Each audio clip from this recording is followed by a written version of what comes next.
you're 20 years in as Disturbed. Can you talk a little bit about longevity in music? It's crazy. I mean, 20 years. I mean, we were just reminiscing a bit the other day on that, and it's just amazing in this music business for a band to even go much further than one or two albums. And we've been very blessed and fortunate to kind of come in at a time in the late 90s and deliver the right first album and just tour hard. We just were out on the road so much, and we just continued building that fan base on the road. And album after album, we just kept grinding away as much as we can around the world.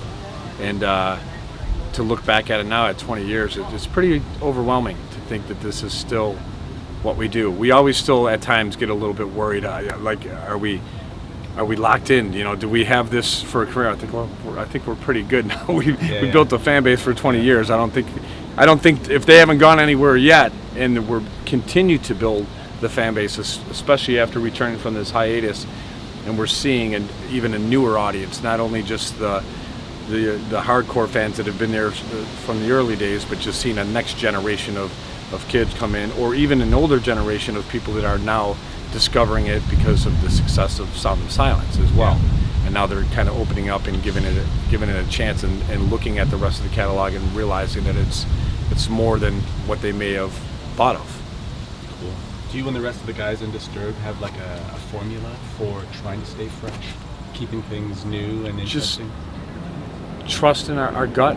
Don't second guess what we do. There's a reason why there's a chemistry in this band that works, because when we get in the room together and we write, we don't think about the record label, management, the fans, radio. None of that matters. It doesn't. We make music together, and I want to bring music into the guys that's going to inspire them to want to write their parts, and inspire David to write melodies and find a subject matter that means something to us. So I think that's the key to our success is we just don't second guess it. We just write from the gut. We write about things that mean something to us. This isn't just words taking up space and creating a melody. This is stuff that comes from the heart or life experiences and things that we're passionate about. And I think that resonates with the fans because they find their own connection with it. You went to Kevin Churko for the Return album, Immortalized. What steered you to him? I'm sorry, what? What steered you to Kevin Churko? Kevin was great. We did it in his place in Las Vegas. We met with them a couple of years ago. We met with a few different producers, but we just wanted to really see who we would gel with. And we spent with a few different guys, a couple days each. And Kevin, within the first hour or two of us just kind of working on some ideas, he just felt like he was another member to the band. And that's what we were really looking for. We weren't looking for a guy that was going to be a songwriter to the band. We were looking for somebody that was talented, another set of fresh ears in the room that could say, hey, you know, what about trying this or trying that? And somebody that we respected his work that he's done over the years. And he's an all-around musician.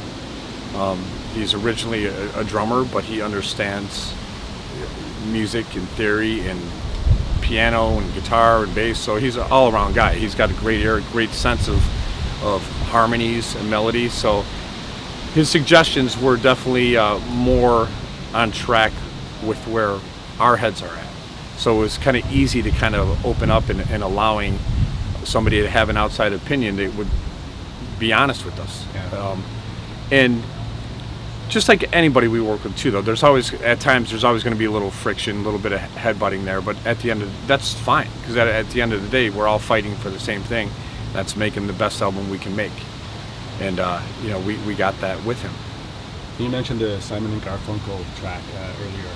It's interesting to me that of all your cover versions has done so well, because you've covered a lot of music. Yeah. Were you surprised by that? Well, I mean, the other songs have had success too. I mean, Land of Confusion did go #1 for us.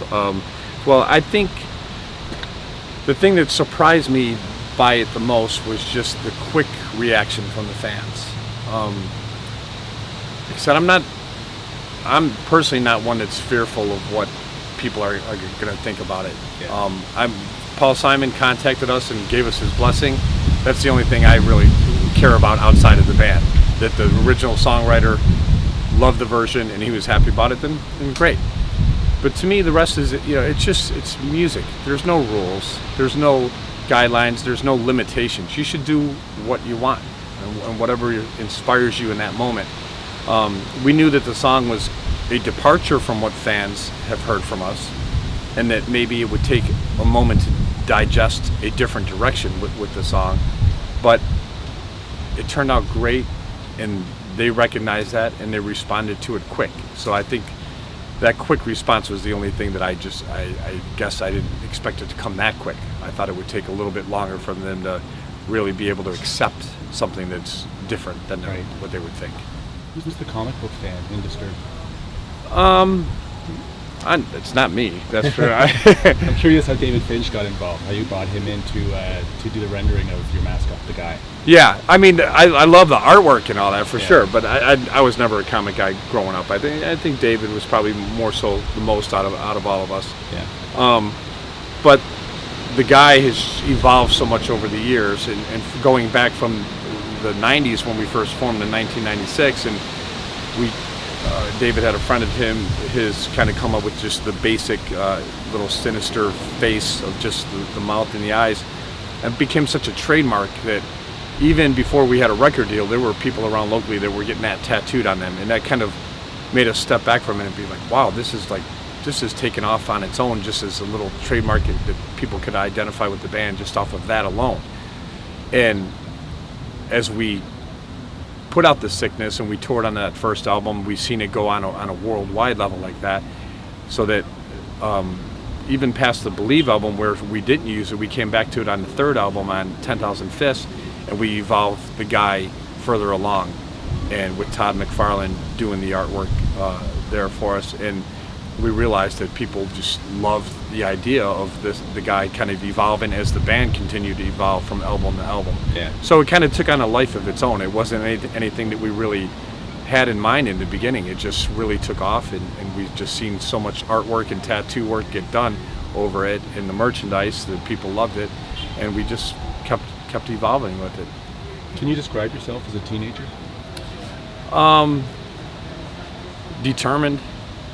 I think I knew back then as a teenager that this is what I wanted to do, and even though at that time in life, most musicians as teenagers probably have parents that are probably saying, you got to put this hobby down and start thinking about what you're going to do with your life in the real world. You need a plan B.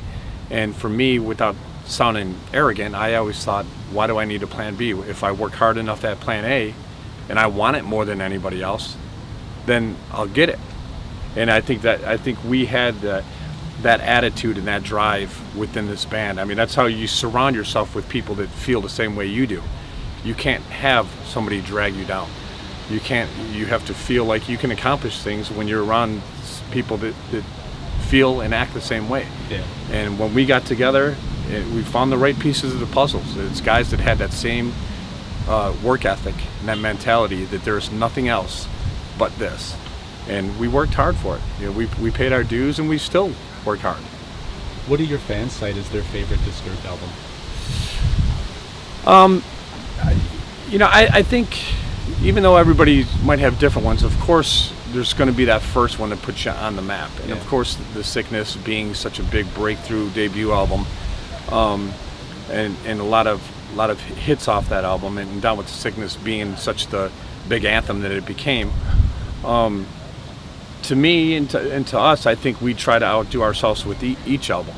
So my favorite's always going to be the last piece of work that we did with Immortalized. I think we, as songwriters and the brotherhood and where we were at that time in our lives and the connection that we had, I felt that was probably the best moment we've ever had making an album was on Immortalized. Of course, The Sickness was because it was our first album, so there was a new level of excitement, but I feel like there's a new life in the band now because of the hiatus and the break. When we came back, we felt stronger. We felt better. The brotherhood and the bond is better than it's ever been.